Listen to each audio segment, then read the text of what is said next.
When it comes to prom dates, as you watch two friends seek out prom dates to hold up a pact they made as kids, you definitely gonna feel like you're watching a film that sees as beholden to the familiar as it leads on to the promise they made.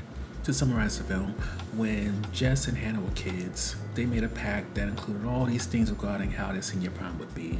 And on the eve of the day, everything goes to hell. Jess finally realizes that, despite Hannah telling her this forever, her boyfriend Luca is not deserving of her and is trash.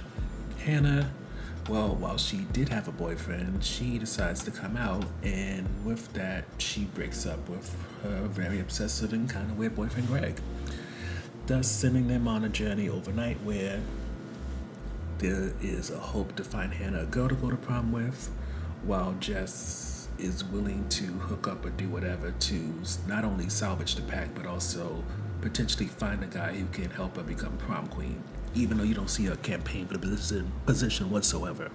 So getting to the review section, the highlights are not Hannah or Jess whatsoever. Instead, the first highlight is Angie, played by Terry or Hugh. Not sure how she pronounces it, or they pronounce it, I think. I think they're non-binary. I'm pretty sure they're non-binary.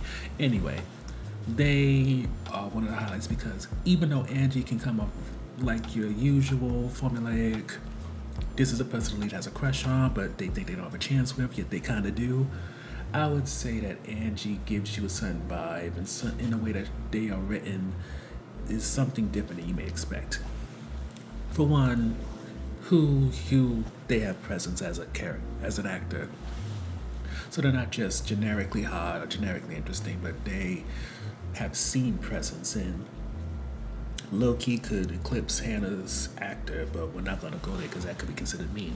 But getting to the point, we do appreciate that as much as Angie's presented as someone who could give Hannah a sexual awakening, somebody who could be but the perfect first girlfriend for them, Angie does not exist for the sake of Hannah's growth. They are their own person, their own interest, and while Hannah is definitely somebody they could potentially be attracted to, at the same time, Hannah's very new. She came out in a very messy way, so Angie's not trying to get into that kind of drama since they've probably been there, done that, don't want to do another round. So the next highlight for us, again, is somebody who's connected to Hannah, and that's a character named Heather.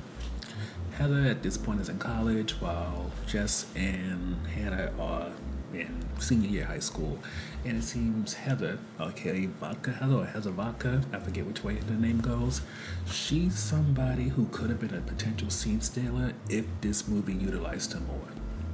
Unfortunately, though, she's only seen in a little bit of the movie where she approaches the idea of potentially becoming Hannah's mentor, but unfortunately, after her giving Hannah a bump and nose candy, whatever you want to call it, Heather sadly disappears, even though you can see if they gave Heather more time, she could have been maybe like Billy Lord in Booksmart, or any type of scene-stealing character you could think of, whether it's Billy Lord, what's the name of that? Rachel Sennott from Bodies. You know, she definitely had that kind of chaotic energy that could have really gave this film what it needed, because as shown by not highlighting Hannah or Jess as individual characters, they were not the selling point. They could have very well been a Trojan horse for these other characters, in fact, queer characters in terms of Angie, who was queer before Hannah came out, and Heather, who actually, I don't know what Heather is. I mean, Heather says everybody who's a freshman is bisexual, and the actress who plays Heather's trans, but I don't know if they were trans in this or not. So, point of the matter is, while Hannah and Jess are very much dull, there was so many characters from Angie, Heather, and others who could have really took this movie where it needed to go, yet unfortunately, they had to play second fiddle to Hannah.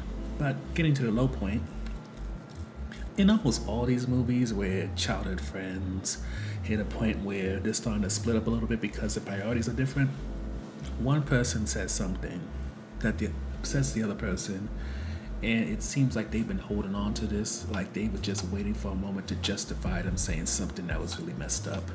And lo and behold, Jess says that to Hannah. And in my mind, what Jess says to Hannah is not something that should have been something that just blew over within 24 hours.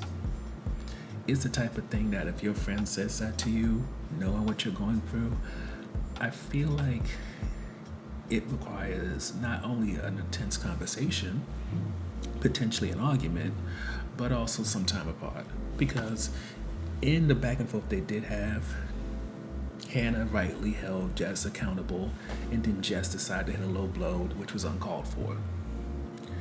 And after that, truly, them reconciling made little to no sense. And I get they've been friends for probably a decade at this point, so it should be water under the bridge. And maybe for some people, you can argue and say messed up things to your friends, and then suddenly you're right back to where you were, where you're happy, hanging out, eating pizza, playing what seems to be rock band.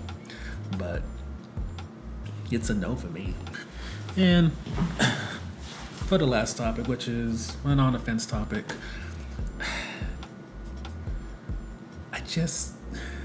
I feel like when it comes to Prom Dates, it's one of those films that it wants to be a raunchy comedy, but doesn't realize that being raunchy doesn't mean it's going to be funny.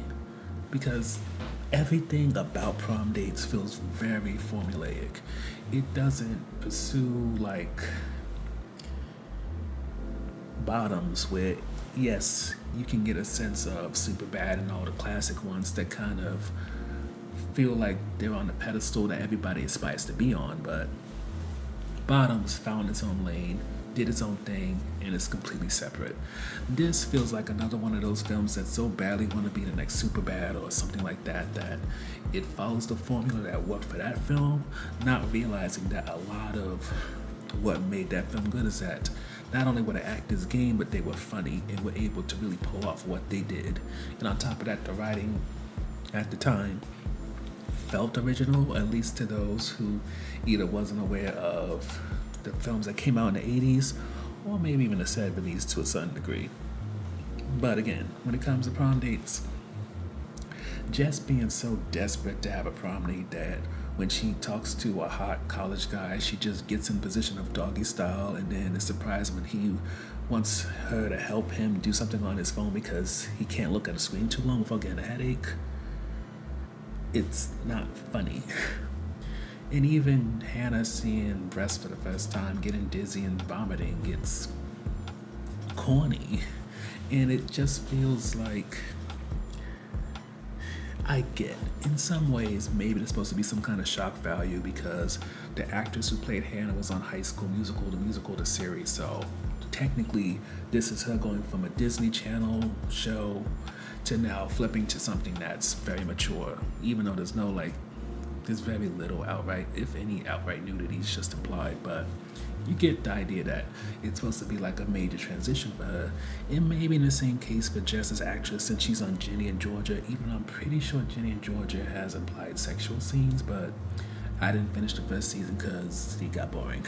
But getting to the point here, in many ways, again, you can see that with Prom Dates, it's so stuck on trying to do what worked for other shows and other movies of this ilk that it never figures out what works for its actors in a way that allows them to excel and not only act as these characters, Jess and Hannah, but also act in a similar vein to characters who are similar to them that played the leads of movies just like this. Overall, when it comes to Prom Dates, it's content over quality. And while it has two recognizable faces in it, unfortunately, those recognizable faces aren't utilized in a way for this to move their career forward. If anything, it just gave us people like Terry Hu and the person who played Heather, who clearly deserve more of a spotlight than they've gotten previously.